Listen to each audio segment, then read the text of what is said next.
Muito bem, queridos. Convido vocês, os irmãos, ao texto sagrado de João, Evangelho de João, capítulo 1.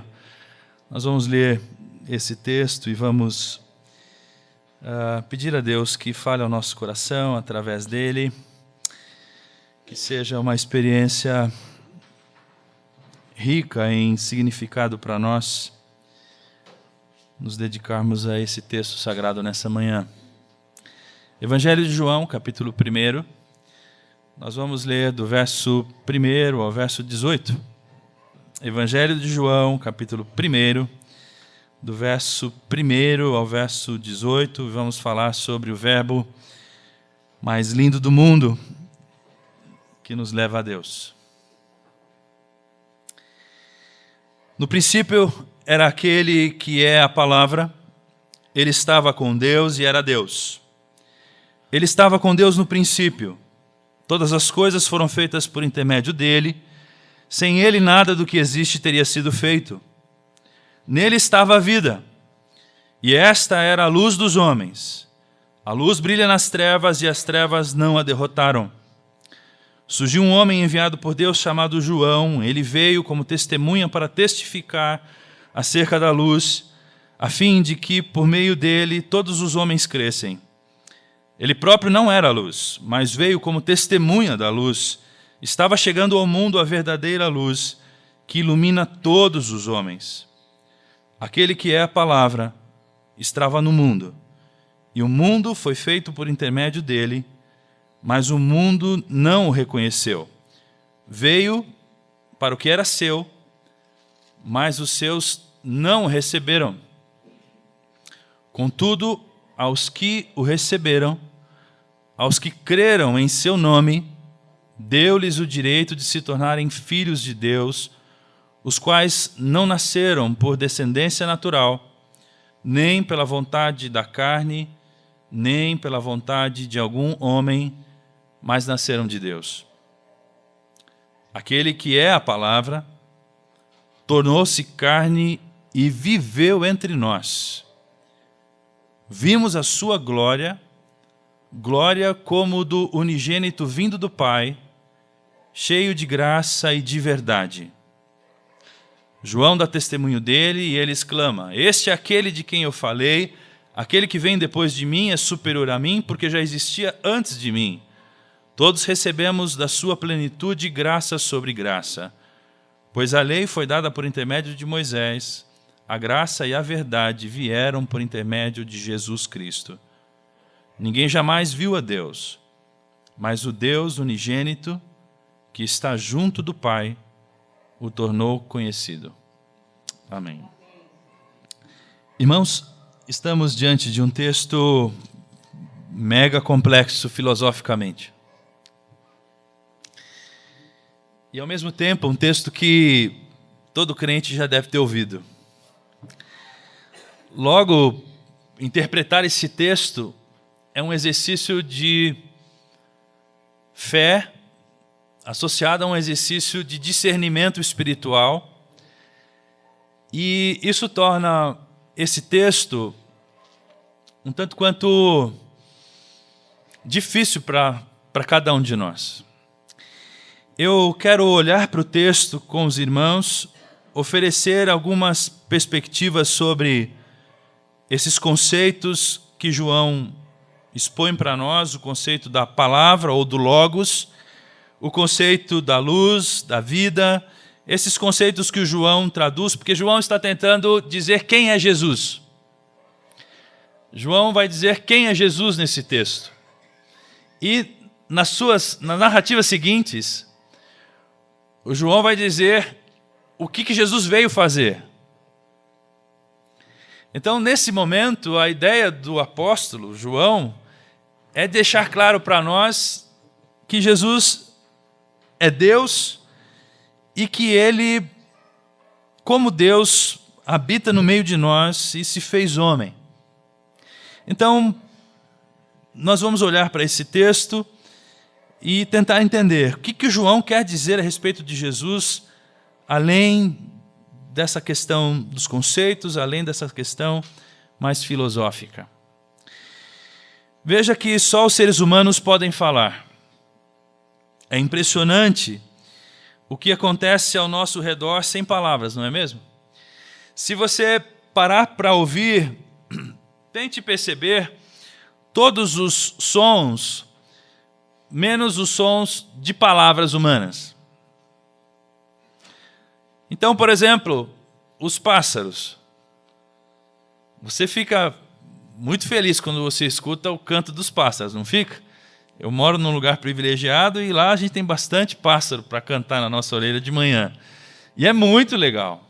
O som dos pássaros é muito legal. Pensa no som de outros animais, os cães, por exemplo. Sem palavra nenhuma, os cães conseguem traduzir para nós sentimentos como fidelidade, como amizade, como companheirismo, não é isso? E eles fazem os seus grunhidos e nós já logo sabemos o que eles estão querendo dizer, não é assim? Os que possuem cães sabem disso. Pensa também no som do vento, da natureza. Alguns são apaixonados pelo som das ondas do mar. Não é lindo mesmo? Você fica ali parado, contemplando aquele barulho, né? Aquela coisa que se repete, aquele ciclo, e aquilo te encanta, aquilo te envolve. O som do mar é um som envolvente. Agora, todas essas coisas na criação fazem parte da nossa vida, mas elas não têm linguagem nenhuma. Nós somos os únicos seres que possuímos uma linguagem, que usamos palavras para nos comunicar, que usamos palavras para entender conceitos e, entendendo conceitos, poder vivê-los. Nós somos os únicos seres que possuem essa capacidade de organizar ideias, verdades em palavras e criando esse mundo, esse universo, organizando esse universo de palavras, a gente pode experimentar dele, viver ele e cultivá-lo.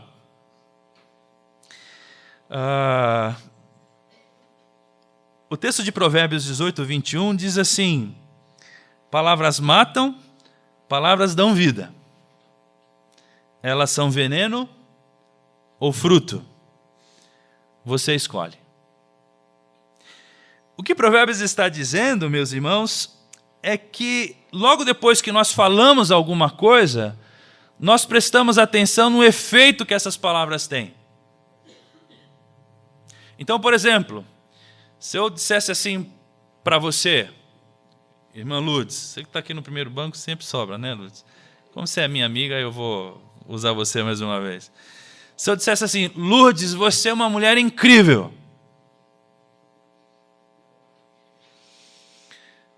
Ela ouviu uma palavra e logo em seguida ela começou a pensar, eu, incrível? Como assim? Não é, Lourdes? E agora ela já está se sentindo mais bonita, né, Lourdes? Mais incrível.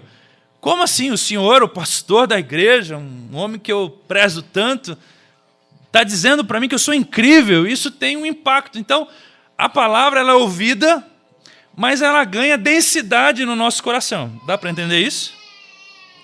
É isso que Provérbios está dizendo. As palavras, elas matam ou dão vida.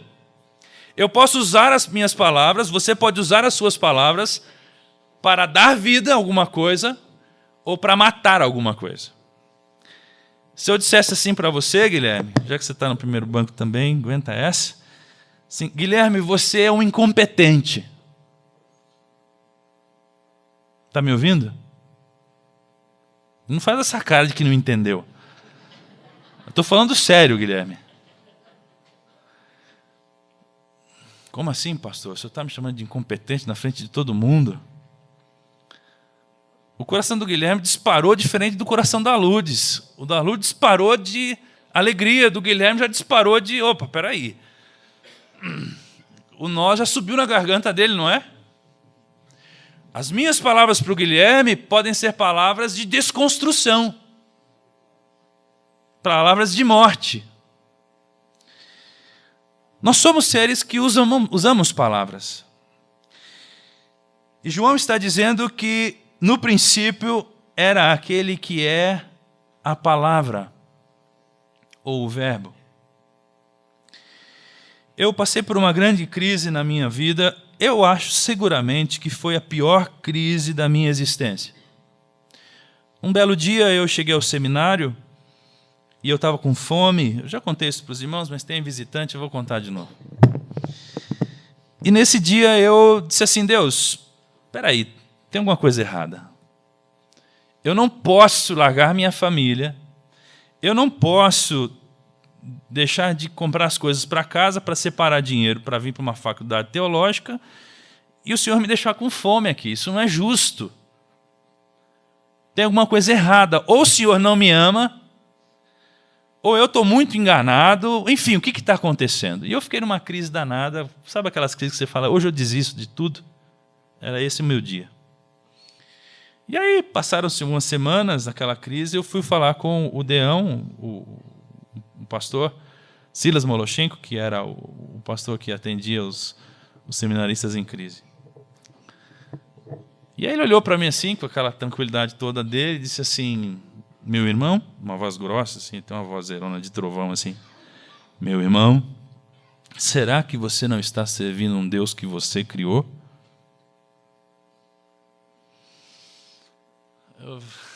Eu te juro, a minha vontade era, assim, reagir àquelas palavras. Como assim? Além de tudo, o senhor está dizendo que eu estou equivocado a respeito de Deus, que eu criei uma ideia de Deus e que esse Deus que está aqui me deixando sozinho, ele não existe. É criação da minha cabeça.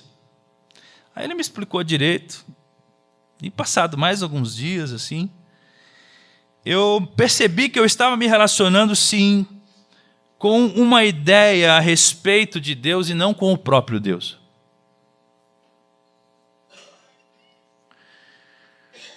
Uma coisa é o que a gente pensa sobre Jesus. Uma coisa é o que as pessoas nos ensinaram sobre Jesus. Uma coisa é o que as pessoas dizem por aí sobre Jesus. A outra coisa é o que a gente ouve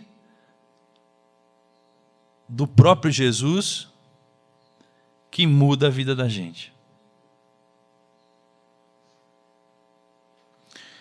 Jesus alertou para esse perigo.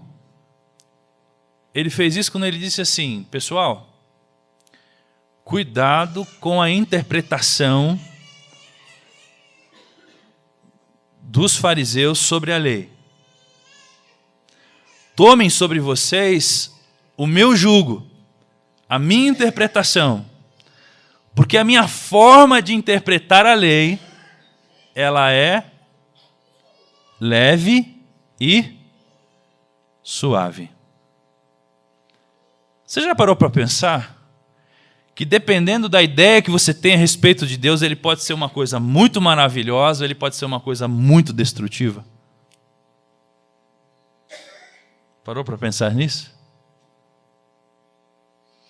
Pois é, esse é o dilema, meus irmãos, que passou pelo meu coração. O poder das ideias podem nos afastar de uma pessoa real. O que eu posso pensar a respeito de Cristo pode não ter nada a ver com quem de fato Cristo é. É mais ou menos assim. Se eu perguntar assim: Rodrigo, você conhece o Barack Obama? Sim, pastor, eu conheço o Barack Obama. Não, você não conhece o Barack Obama. Você liga para o Barack Obama na festa assim: ô Obama, chega aí, vamos comer uma pizza aqui no satélite. Você faz isso? Você já foi na casa do Obama? Você já viajou com o Obama?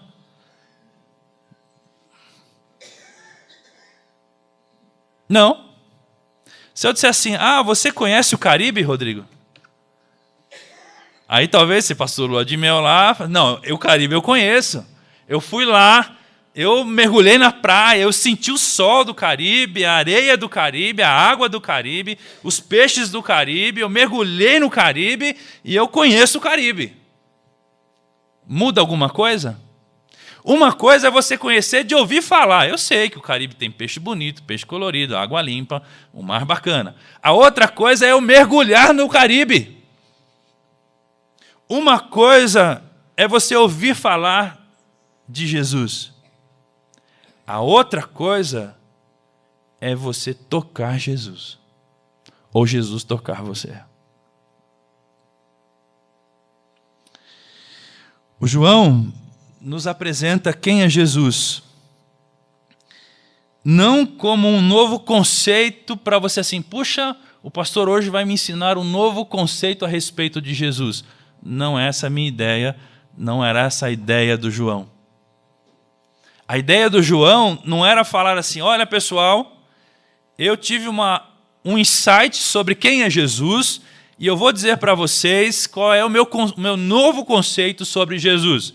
E então você troca esse seu conceito antigo por um conceito novo, põe um conceito novo na sua cabeça. A ideia do João não era essa.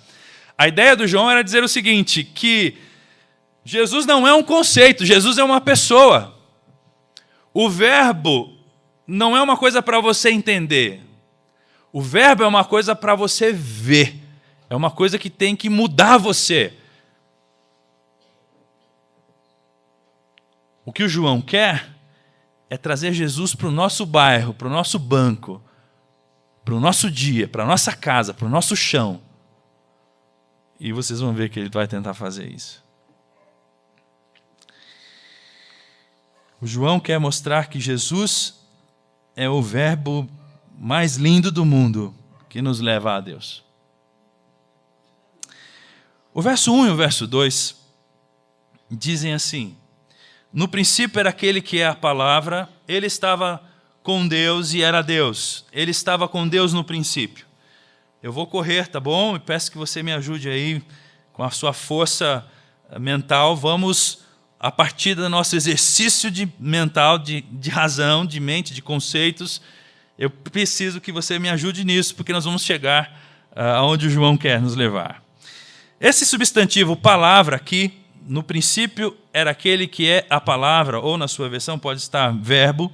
Esse substantivo significa aquilo que é falado, o discurso. Na tradução do Antigo Testamento, ou na tradição do Antigo Testamento, esse vocábulo palavra era traduzido como Deus. Palavra no Antigo Testamento, ou seja, aquilo que dá forma ao universo, que cria o universo, a palavra criadora do universo é Deus. E se você for ao Gênesis, o Gênesis começa dizendo o quê? No princípio, criou Deus os céus e a terra, e tudo veio à existência pela sua palavra. Eu tive uma oportunidade, eu acho que única na minha vida, espero que Deus me prepare uma outra dessa, de participar de uma semana científica na Unesp de Botucatu no ano de 2006. Eu morava lá no interior e fui participar de uma semana científica lá. E na última palestra dessa semana científica, o físico mais antigo da universidade, o mais respeitado, o mais graduado, trouxe a sua tese a respeito da criação do universo. Pensa, um homem sabido desse tanto falando sobre a criação do universo. E aí ele começa dizendo assim, eu acredito que o universo foi criado pela palavra. Quando ele falou isso, eu já, esse cara é crente, eu já pensei logo no João capítulo 1. E aí ele começa a discorrer cientificamente o porquê dele afirmar que o universo veio à existência a partir do verbo. Irmãos, são palavras, são conceitos que para mim, assim, eu sou muito pequenininho, né? Pensa um cientista falar num auditório para outros cientistas. Lá tinham trabalhos de inteligência artificial, tinham trabalhos de física quântica. Pensa um lugar assim com gente sabida nesse mundo. E eu fiquei chocado, porque no final das contas, eu quase que levantei a mão. Eu posso ler um textinho aqui para o senhor para ajudar? Porque alguém já disse isso. Alguém já disse que o universo foi criado a partir de uma palavra, ou a partir da palavra. Todas as coisas vieram à existência por intermédio dessa palavra. Sem essa palavra, nada do que existe teria sido feito. É isso que João diz. O verso 4 do capítulo vai dizer: nele, nessa palavra, estava a vida, e esta era a luz dos homens. Aqui então temos dois novos conceitos: o conceito de vida e o conceito de luz. João apresenta esses dois conceitos. Veja que não está escrito que a vida foi criada. O João está dizendo que ela já existia em Cristo.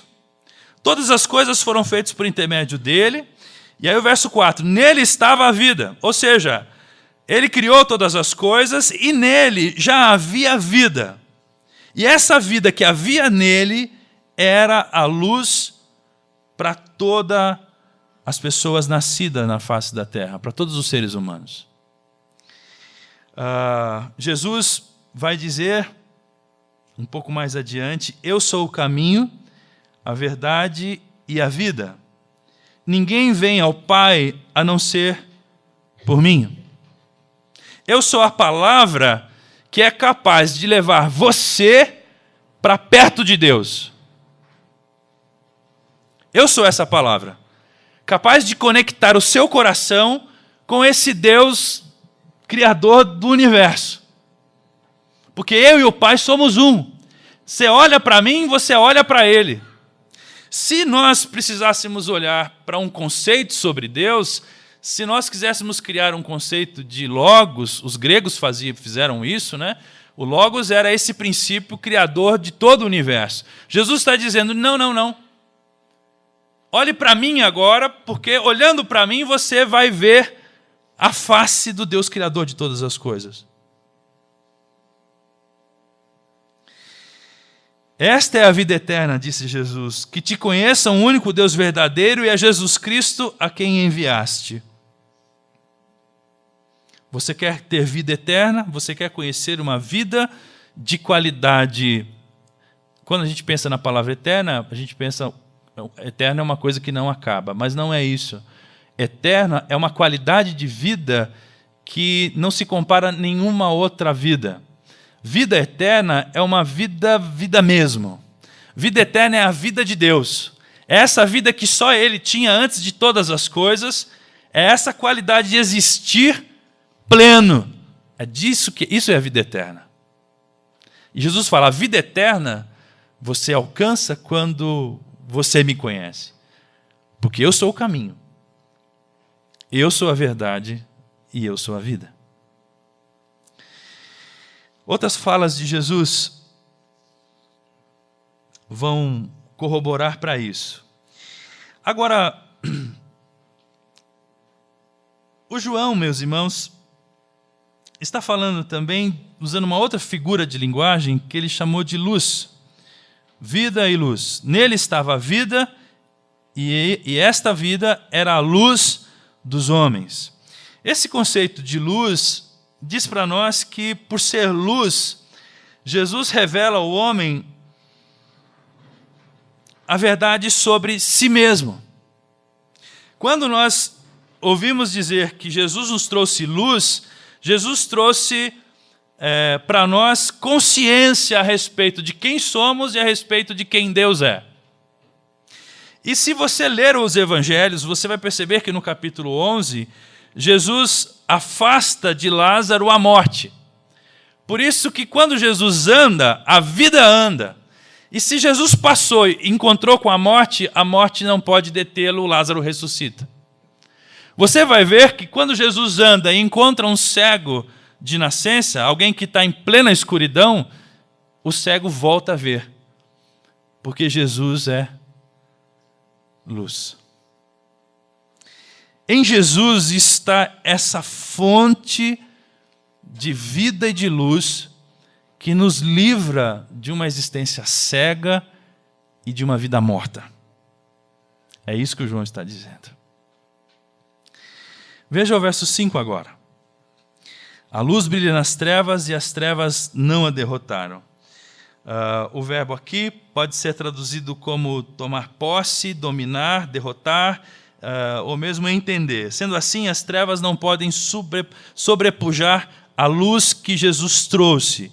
E de fato, meus irmãos, céus e terra vão passar, mas o nome de Jesus, a obra de Jesus, não vai poder ficar indiferente na face dessa terra. É impressionante isso.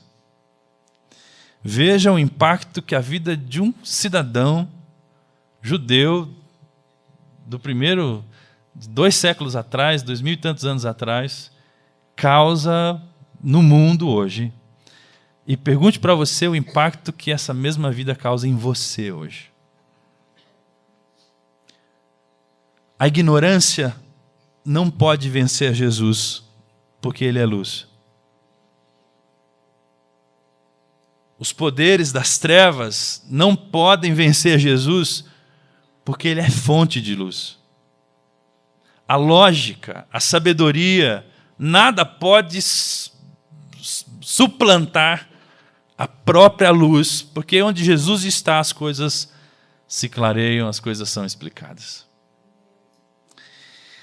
Corre mais um pouquinho aí comigo para o versículo 6 ao verso 8. Fica aí com a sua Bíblia aberta. Surgiu um homem enviado por Deus chamado João. O João, o apóstolo, está falando do João, o profeta, o João Batista. Ele veio como testemunha para testificar da luz, a fim de que por meio dele todos os homens crescem. Ele próprio não era a luz, João não era a luz, mas ele veio como testemunha da luz. Estava chegando ao mundo a verdadeira luz que alumia todos os homens. Estava chegando ao mundo a possibilidade de todos os homens viverem iluminados, de todos os homens viverem conscientes de si mesmos, dos seus erros, das suas condições, do seu pecado, e encontrarem sanidade, porque agora estão vivendo na luz. Veja que coisa interessante isso. O João, ele não está falando agora de um conceito. Até então, até o verso 6, a conversa era muito filosófica. Palavra, logos, vida, luz. Agora o João diz assim, olha, teve um homem que foi testemunha dessa luz. Esse homem experimentou essa luz. O que é uma testemunha? Quando você é chamado para ser testemunha no tribunal, por que você vai? Se chegar lá na sua casa um ofício do juiz dizendo assim, fulano, você foi convocado para ser testemunha de um crime. Mas eu não vi nada. Quem que morreu? Eu não sei de nada. Mas se você viu, se você participou, mesmo que seja passivamente, você será rolado como uma testemunha. O João apóstolo fala assim, houve um João, que não sou eu, é o João Batista. Esse João Batista, ele é testemunha dessa luz. Ele fala com propriedade da luz. Ele sabe que essa luz existia antes dele. O João conseguiu entender, porque o João era primo de Jesus, ok? E o João era mais velho que Jesus, porque o João nasceu primeiro. E ele fala assim, essa luz existia muito antes de eu existir. Ele não é meu primo, que morava lá em Nazaré. Essa luz é o próprio Deus. Ele é o Messias. Ele é o Criador de todas as coisas. O João, o Batista, entendeu quem é que era Jesus. Ele não é um simples homem. Ele não é um simples homem. Agora veja o verso 9. Estava chegando ao mundo a verdadeira luz que ilumina todos os homens. Ali, em Jesus, estava a luz verdadeira. Podemos traduzir esse verso dizendo assim, essa é a verdadeira luz que veio ao mundo para iluminar todos os homens. Jesus se tornou homem para revelar a verdade a todas as pessoas. Mas essa revelação sobre essa luz toda, essa revelação da verdade sobre quem é Deus, sobre quem nós somos, ele não faz isso a partir de um conceito. Ele faz isso a partir de uma encarnação. Vocês concordam comigo que Deus poderia ter mandado alguns seres celestiais para comunicar quem somos nós, quem Ele é, explicar direitinho toda essa história? Não podia? Podia ou não podia? Podia, era fácil fazer isso. Mas o que o João está dizendo é não. A distância entre nós e Deus, o Deus que a gente não conseguia compreender, esse mesmo Deus, essa mesma luz, desceu aqui, habitou entre nós e numa relação pessoal conosco nos diz aonde a nossa vida precisa mudar, aonde a gente precisa ser iluminado e aonde a gente precisa renascer e reviver porque nós estávamos mortos. Nesse sentido, somos convidados a sermos testemunhas, como João foi, de Jesus. Agora veja o verso 11 ao verso 13. Veio para o que era seu, mas os seus não receberam. João está falando do povo judeu. Contudo, aos que o receberam, aos que creram em seu nome, deu-lhes o direito de se tornarem filhos de Deus, os quais não nasceram por descendência natural, nem pela vontade da carne, nem pela vontade de algum homem, mas nasceram de Deus. João agora vai falar sobre receber, crer e tornar-se. A minha pergunta é, por que o povo judeu, que era o povo do Messias, ou ainda é o povo do Messias, estão esperando o Messias chegar, não conseguiu reconhecer Jesus? Veja só, irmãos, você passa a sua vida inteira, gerações do seu povo, fala a respeito de um grande homem que nasceria de uma maneira espetacular, nasceria de uma virgem. Pensa um homem nascer de uma virgem? Todo mundo no seu povo sabia disso. Todo mundo sabia que ele não seria mais um simples homem. Ele seria o homem. Ele seria o rei, o filho de Deus. Toda a sua tradição sabia disso. E quando esse homem chega, você fala, não sei quem você é, não consigo reconhecer você. Você não é quem você está dizendo que é. Por que que o povo judeu não reconheceu que Jesus era Deus? A luz, a vida. Talvez a cegueira dos judeus seja a nossa também. Eles não o reconhecem porque a ideia que eles tinham a respeito de Cristo não batia com o fato vivo, o verbo vivo. Sabe de uma coisa? Às vezes nós temos uma ideia a respeito de Deus que não tem nada a ver com Deus. A gente acha que Deus pensa assim, a gente acha que Deus quer isso, e a gente precisa, na verdade, desconstruir a nossa fé para poder experimentar luz, vida. Veja só, os judeus esperavam o quê? Esperavam o Messias, e esse Messias era basicamente uma autoridade política. O que eles esperavam era que esse Filho de Deus trouxesse para eles o fim da escravidão sobre o jugo romano. O que nós queremos não é um Jesus bonzinho que morre na cruz. Isso não serve para nada. Qual foi a gozação de Jesus na cruz? Colocaram uma plaquinha assim na cruz. Jesus de Nazaré, rei dos judeus. O que aquela plaquinha estava dizendo? Rei, mano. Você está louco? Você bebeu, Nazareno? A ideia que eles tinham do Messias não batia com o próprio Messias na frente deles. Daí Jesus dizia, se vocês soubessem com quem você está falando, mulher. Porque a mulher achava, ela tinha uma ideia, não, o Messias vai vir e vai nos falar toda a verdade. Jesus assim, ei, presta atenção. E ele é obrigado a dizer assim, eu sou o Messias, eu que estou falando aqui com você, euzinho, sou ele mesmo.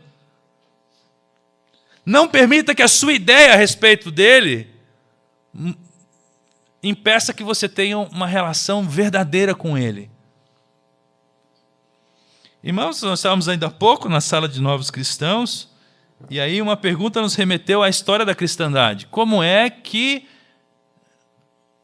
a cristandade chegou onde chegou hoje, depois de 2000 anos? Pensa no esforço que você tem que fazer para tirar da sua frente a religião e os religiosos, para você poder então encontrar Jesus. Porque as ideias que as pessoas falam sobre Deus impedem você de se relacionar com o próprio Filho de Deus. Aliás, se você for pelas ideias de muita gente, você tem medo de Deus. Você quer fugir dele.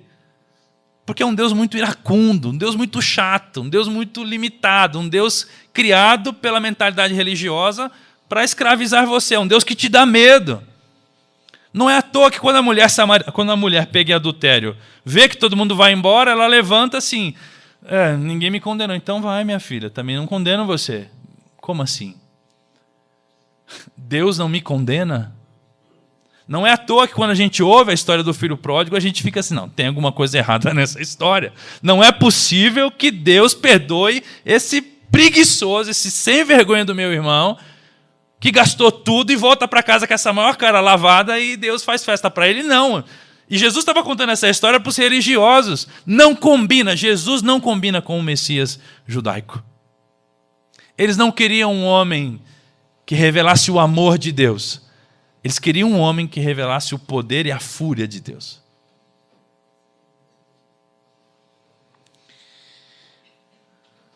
Jesus é um fato que não corresponde às ideias. Por isso, eles não conseguem reconhecer Jesus.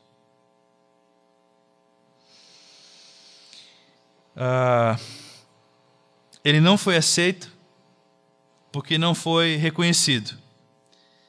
E porque ele não foi reconhecido como Deus, as suas ideias só podem estar erradas. Eu jogo o fato, porque pensa comigo, os cegos não estão vendo? Os mudos não estão falando? Os mudos de nascença, que a história do nosso povo dizia que quando o mudo de nascença falasse o Messias tinha chegado, o mudo não está falando? O menino que era mudo de nascença não está falando? Aí os caras pegam o menino e falam, cala sua boca, não diga nada, e quer calar a boca. O Lázaro, meus irmãos, os mortos não estão ressuscitando? Os caras fazem um tropê para matar o Lázaro. Pensa nisso. O cara que Jesus ressuscita, os caras querem matar. Por quê? Porque esse fato revelava quem ele era. Agora, o conceito que eles tinham não aceitava isso. O que eu estou querendo insistir com os irmãos, espero não ser prolixo, é o seguinte: se você achar que Deus é uma ideia, você muito provavelmente vai se frustrar com Ele. Se você quer encontrar Deus numa nova ideia, se você quer encontrar Deus num novo conceito, você provavelmente se frustrará. Porque Deus está presente, Deus está vivo, Deus está se manifestando. É nessa dimensão da experiência com a palavra que você encontra Deus. Não é na experiência de intelectualizar a palavra. Eu vou deixar isso mais claro para você, caminhando adiante. As nossas ideias sobre Deus, Jesus veio para corrigir essas ideias. E isso não foi só com o povo judeu. Ele fez isso comigo e com você também. Jesus corrige as nossas ideias. Tanto é que, meus irmãos, vamos ser sinceros assim por um momento. Quando você já reparou que a gente lê tudo sobre Jesus, fala de Jesus, e a gente tem a maior coragem de dizer assim: Jesus amava os pecadores. Deus ama os pecadores. Jesus era amigo de prostitutas. E quando a gente fala de Jesus, a gente fala super empolgado, não é? Mas e quando a gente está na pele de Jesus?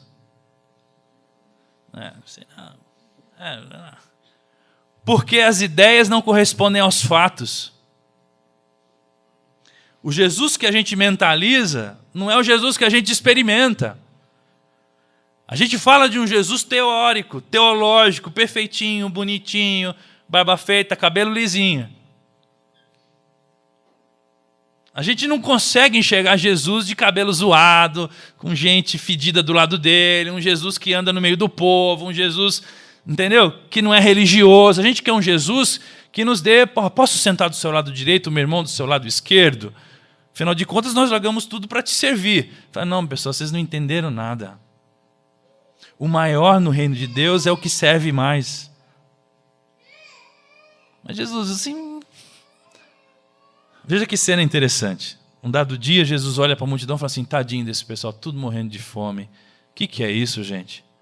Isso não pode. Ei, dá comida para esse povo aí. O pessoal fala: Jesus, o senhor está pirado? Nós estamos no deserto, não tem pão de açúcar aqui por perto, e nós só temos uns peixinhos que o menino trouxe aí, coitadinho, para comer, e uns pãozinhos. O que vamos fazer? Corta e dá para o povo comer. O povo começa, multiplicou. Maravilha. No dia seguinte, ou nos dias seguintes, Jesus fala assim: pode parar com essa farra aqui, vamos embora. Como assim, Jesus? Não estou entendendo. Não, Pedro. Eu tenho uma coisa para dizer para você e para esse povo. Pessoal, vocês que vieram aqui são tudo um bando de interesseiro. Vocês vieram aqui só por causa do pão de ontem. Vocês ficaram sabendo que ontem tinha refeição frila aqui na praia e agora vocês voltaram para comer. Vocês estão achando que eu sou o quê? Aí os discípulos: Jesus, maneira o tom aí, velho, porque tá todo mundo indo embora. Aí Jesus fala assim: então, Pedro, sabe de uma coisa? Se você também acha que eu sou um fazedor de milagres, uma válvula de escape para os seus problemas financeiros, se você está fazendo de mim um milagreiro, eu não sou. Pode ir embora com esse povo também. Aí o Pedro: opa, não, desculpa aí, Senhor. Não, deixa para lá. Você está percebendo isso? Veja como é interessante isso. Jesus, quando ele vive, quando ele revela a Deus, a gente fica em choque. Porque conviver com Jesus é conviver com as suas mazelas. Fala: de novo, mas o senhor não tem sossego. O senhor não pode falar uma coisinha mais leve aí para o nosso ego ficar legal. O senhor não pode agir como nós, seres humanos, agimos. O senhor não pode nos dar uma zona de conforto, pelo menos? Não, o filho do homem não tem onde morar, não. Mas como assim o filho do homem não tem onde morar? Eu não moro, eu ando.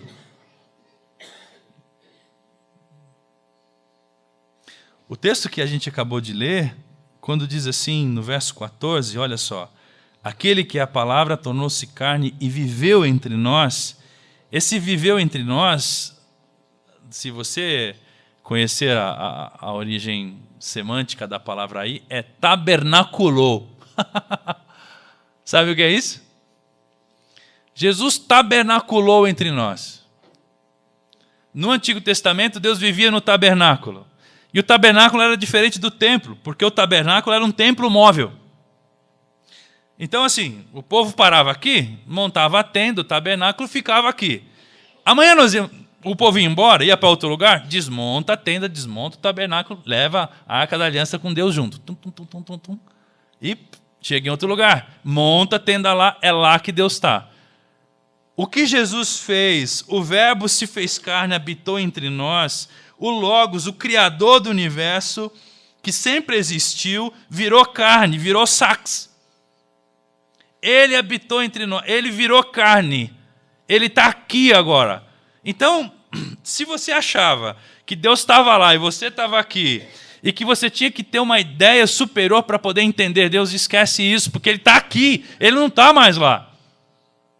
A vida eterna é essa, que te conheçam a ti como Deus e conheça o teu Filho como enviado por ti.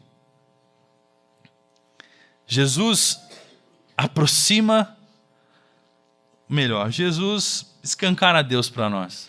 Quer saber quem é Deus? Olhe para Jesus. O que eu falo é meu Pai falando. Quem vê a mim, vê o Pai. O que eu digo é o Pai que está dizendo. Eu não digo nada que o Pai não me disse. E as Escrituras vão dizer que Jesus é a exata manifestação do Deus Criador.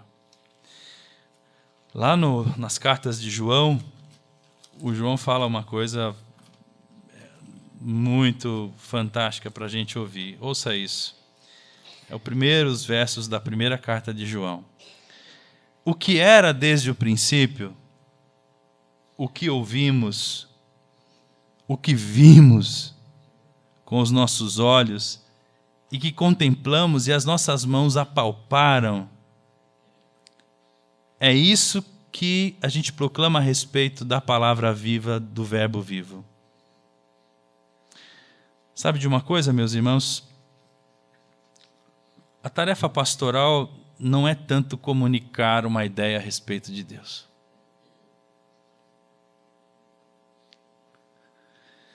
Sabe o que eu descobri depois de alguns anos?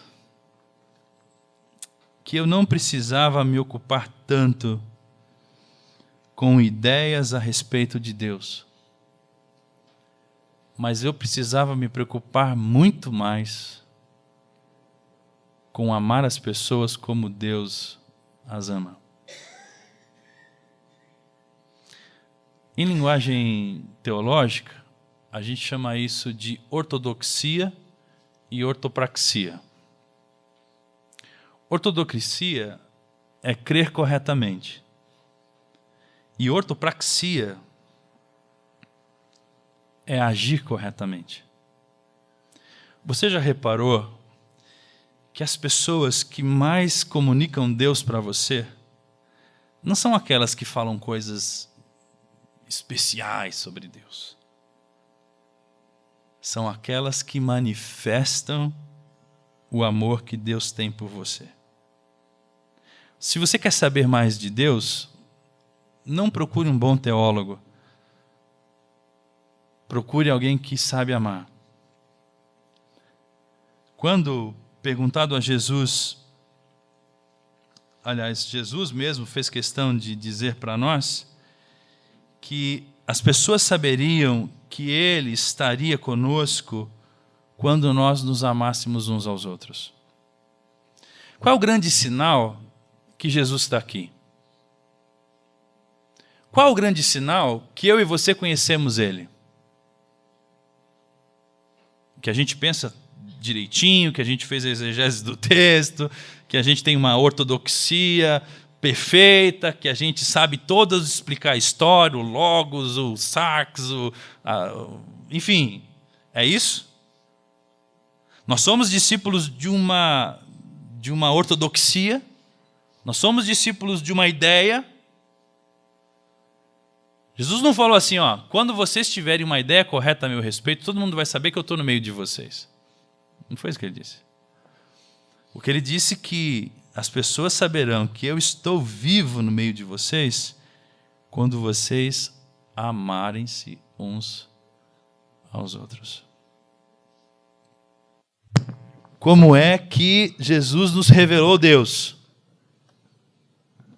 Olha, pessoal, vamos conversar sobre Deus. Deus é assim, Deus é assado, Deus é um ser inacessível, mora na luz inacessível, Deus é uma substância, espírito meio sem força, luz. E Jesus ficou explicando como é Deus, Deus é assim, Deus é assado. É isso que Jesus fez? Como é que Jesus, quando Jesus quis nos dizer quem era Deus, o que ele fez? Ele falou, Deus é amor. E para provar que Deus é amor, eu vou amar você. Por isso que o João 3,16 é o verso central da nossa vida e da história da humanidade. Porque Deus tanto amou o mundo,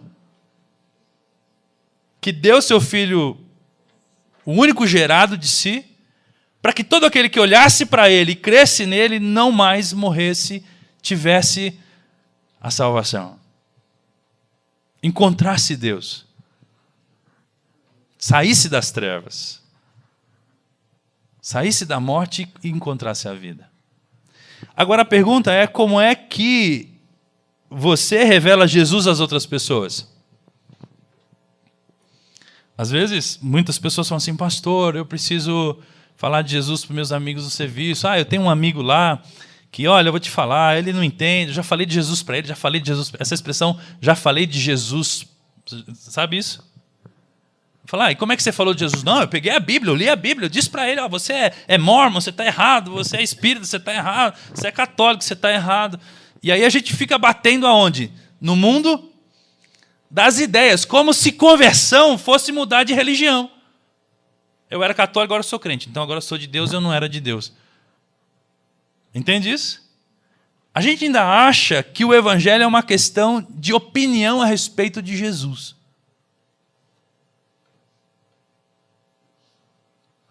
O que Jesus disse para nós? Olha, se você quer revelar Deus para alguém, só tem uma forma de fazer isso. Amando essa pessoa. Aliás, tem duas coisas básicas no universo. Ame a Deus e ame as pessoas. Isso faz sentido porque a natureza do amor não pode ser contaminada. A natureza do amor não pode ser fake. Não existe amor fake. Ou você ama ou você não ama. O amor não pode ser plagiado. Você viu um amor plagiado? Não, isso é plágio, você não me ama, não. Porque quando a gente ama, o zoinho brilha assim, quando a gente se vê. Não é? O amor não pode ser plagiado. Agora, as ideias podem, não podem? Eu posso falar de um Deus que é amor, tudo mais, não sei o quê, bababá, justiça, não sei o quê, blá, blá, blá. Mas na minha relação com as pessoas, esse Deus pode não aparecer em lugar nenhum. Pastor, o senhor falou que Deus era amor, na primeira oportunidade que o senhor teve, o senhor me jogou de escanteio e me tratou desse jeito. Como é que é isso? Não, uma coisa é falar de Deus, outra coisa é agir como Deus age, né, pessoal? Você já está querendo muito de mim. Se você quer revelar Deus a alguém, ame essa pessoa, porque foi assim que Deus revelou Deus a você. Foi assim que Jesus revelou Deus a você. Ele amou você. Quando ele precisava dizer quem ele era, só tinha uma forma de fazer isso. Dar a vida dele por você. Se você quer que alguém conheça a Deus, faça a mesma coisa. Dê sua vida por ela. Ame essa pessoa. O problema com as palavras, meus irmãos, é que nós não temos paciência com as pessoas. Eu disse isso ainda há pouco lá em cima. Quer ver uma coisa? Quando a gente conhece alguém, o que a gente faz? Você conheceu uma pessoa. Aí você fala assim, essa aqui é ativista desmiolado. Aí você conhece uma mulher, você fala assim, essa aqui gosta de apanhar, como é que chama aquela lá que gosta de apanhar do marido? Como é que é? Mulher de malandro, né? Ela gosta de apanhar. Esse aqui é metidinho é inteligente. Aquela lá está no fim da vida, é uma velha que não gosta de nada. A gente encontra as pessoas e cria palavras que descrevam as pessoas. E aí a gente pega essa pessoa e põe na galeria. Porque é mais fácil lidar com o rótulo do que com a própria pessoa. Você conhece a pessoa, você fala assim, não, patricinha fútil. Essa aí não quer nada com Deus, não. Essa aí quer só exibir aí o charme dela. A gente reduz as pessoas a uma etiqueta. E cola nessa pessoa a etiqueta. E como é que Jesus fazia? Ô corrupto, ô ladrão, vou comer na sua casa essa noite. Se liga que nós vamos conversar. Eu vou entrar na sua mente. Eu vou saber por onde você tem andado, seu Zaqueu miserável, que você tem que devolver para o fisco que você roubou, cara. E no dia seguinte, quando amanhece, o Zaqueu fala, ele entrou em mim. Ele sabe quem sou eu e agora eu tenho luz. Eu ganhei vida. A gente quer ajudar as pessoas assim, oh, tá bom, vai, seu miserável, toma, vai. Ajuda aí, faz alguma coisa por ele precisa de ajuda. Mas a gente não quer se doar, a gente não quer compreender as pessoas. A gente quer que elas mudem, mas sem que a gente tenha o trabalho de entendê-las, de suportá-las, de ouvi-las.